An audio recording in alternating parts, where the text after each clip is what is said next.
হাই friends, মোৰ channel Rimli ব্লগলৈ আপোনালোকক স্বাগতম জনালোঁ। আজি আপোনালোকৰ বাবে এটা নতুন ৰেচিপি লৈ আহিছোঁ। বিলাহী কণীৰে সৈতে ঢেকীয়া কেনেদৰে বনাব পাৰি তাকে দেখুৱাব লৈছোঁ।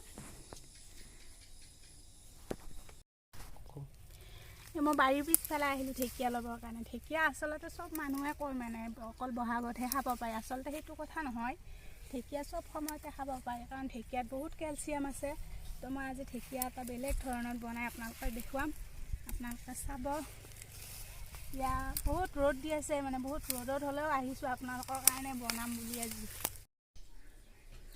ঢেকীয়াখিনি মই এনেদৰে নোধোৱাকৈ ছিঙিছোঁ। ঠিক এইটো চাইজত ল'ব আপোনালোকে এনেদৰে, আৰু ধুই ইয়াৰ পিছতহে মই ধুম অকণমান নিমখ পানীত, কাৰণ আজিকালি বহুত বীজাণু থাকে, সেইটো কাৰণে অকণমান নিমখ পানীত ধুব লাগিব। বহুতে নাজানে বাৰু সেইটো নিমখ পানীত দি ঢেকীয়া ধুব লাগে, সেইটো কথা নাজানে, কিন্তু অকণমান ধুব লাগে। ধুলে মানে বীজাণুটো কাটি যায়।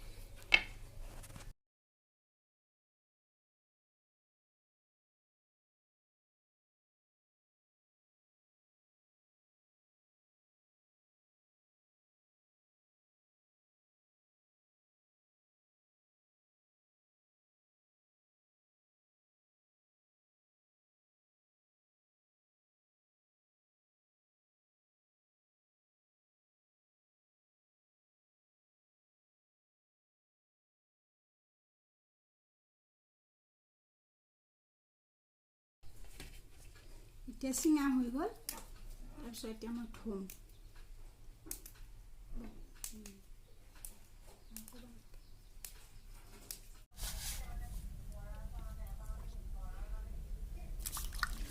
এয়া ধুই ল'লোঁ। এতিয়া অকণমান নিমখ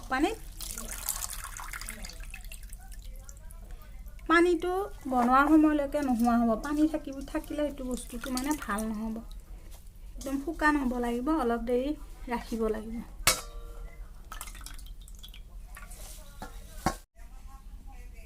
এইখিনি জলকীয়া, ইয়াতে 3টা জলকীয়া আছে, আৰু এইখিনি পিঁয়াজ, এটা পিঁয়াজ লৈছোঁ মই, কাৰণ ঢেকীয়া বহুত নহয়, যিহেতুকে এইখিনিৰ লগত মিলিব এটা পিঁয়াজ। যদি আপুনি বেছিকৈ বনায় তেতিয়াহ'লে 2টা পিঁয়াজ দিব, 3টা দিব পাৰে। আৰু এইখিনি ৰচুন 4-5 কলিমান আছে, আৰু মই এটা বিলাহীও লৈছোঁ। এতিয়া কেনেদৰে বনাম আপোনালোকক দেখুৱাম। আৰু মছলা লৈছোঁ, এয়া 5 ফুৰণৰ গুড়ি আধা চামুচ, আৰু জালুকৰ গুড়ি আধা চামুচ। জালুক আৰু জিৰা একেলগে আছে 2টা। এতিয়া বনাব আৰম্ভ কৰিছোঁ। এতিয়া এইখিনি সৰিয়হৰ তেল দিছোঁ।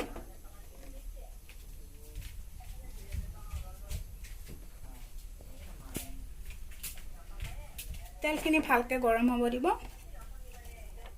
এতিয়া পিঁয়াজখিনি দি দিছোঁ।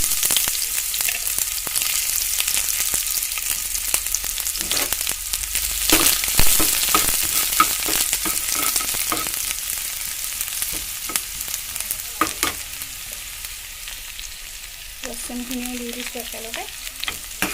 এইখিনি ভালদৰে ৰঙচুৱা হ'ব দিব।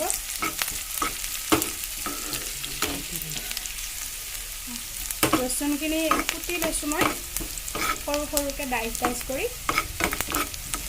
এইখিনি ভালদৰে ৰঙচুৱা হ'ব দিব।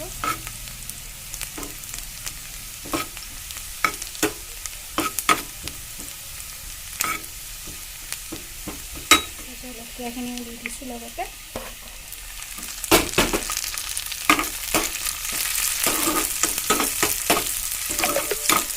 বৰ ধুনীয়া স্মেল আহিছে।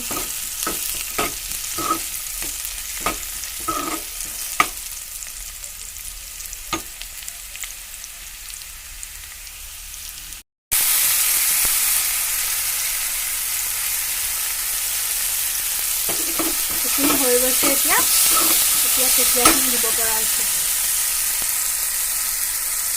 সেইখিনি দি দিয়াৰ সময়ত দেখুৱাব নহ'ল, কাৰণ মই অকলে ভিডিঅ'টো বনাই আছোঁ, তো অলপ অসুবিধা হৈছিল। বিলাহীখিনি দি দিয়াৰ পিছতহে ঢেকীয়াখিনি দি দিছোঁ।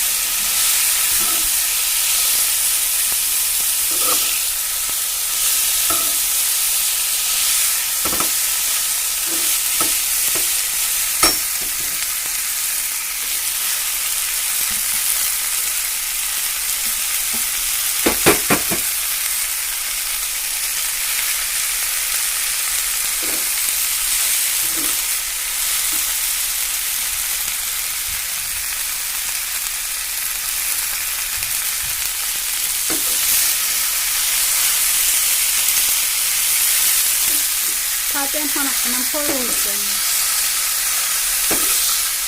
আৰু অকণমান ডাঙৰ ফ্ৰাই পেনখন হ'ব লাগিছিল হ'ব এতিয়া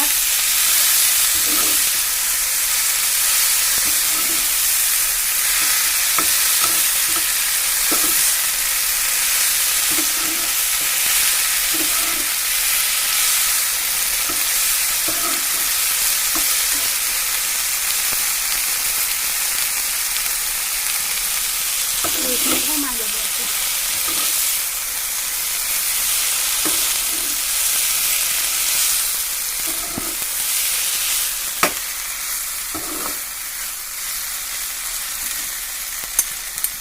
যিখিনি কমাই ঢাকনিটো লগাই দিব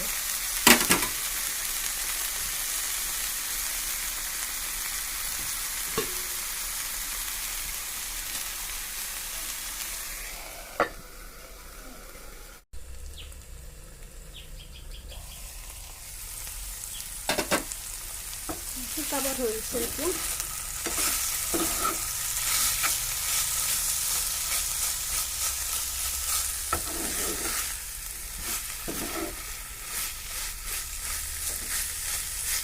এতিয়া ঢাকনিখন নিদিয়াকৈ 4-5 মিনিটমান আকৌ এনেকৈ ৰাখি দিম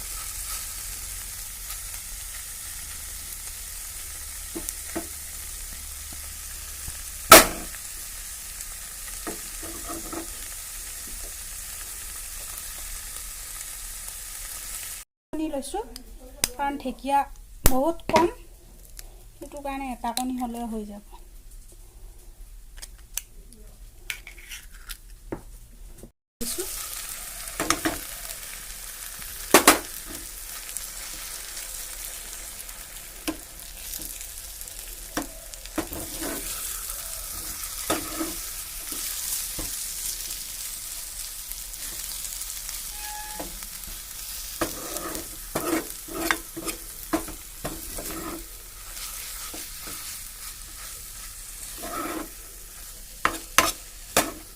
পুৰা শুকাব দিব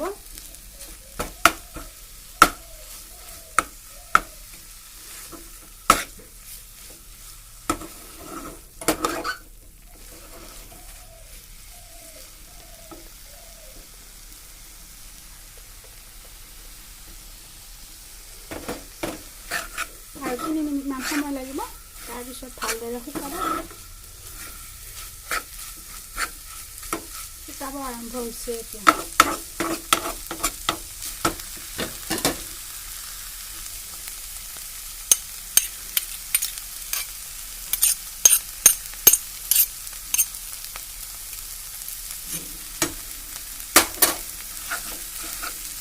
খুব সহজে বনোৱা হয় কিন্তু খাবলৈ খুব ধুনীয়া আপুনি আজিয়ে বনাব বহুত ধুনীয়া লাগিব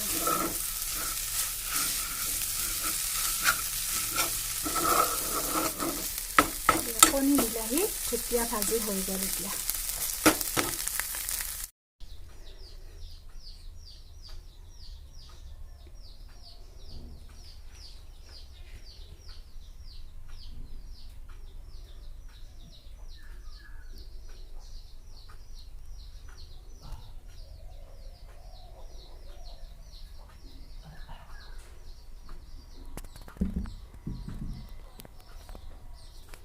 এয়া ভাজি হৈ গ'ল আপোনালোকে ৰুটিৰ লগতো খাব পাৰে ভাতৰ লগতো খাব পাৰে খুব ধুনীয়া হৈছে আৰু অতি সোনকালে বনাব পাৰি আপোনালোকে বনাই চাব আৰু মোৰ ভিডিঅ'টো চাই কেনেকুৱা পালে কমেন্ট কৰি জনাব ভাল লাগিলে লাইক কৰিব শ্বেয়াৰ কৰিব আৰু আপুনি যদি নতুনকৈ চাইছে মোৰ চেনেলটো সাবস্ক্ৰাইব কৰিব আৰু নতুন নতুন ভিডিঅ' লৈ আপোনালোকৰ মাজলৈ আহি আছো আজিলৈ ইমানে এৰিছো বাই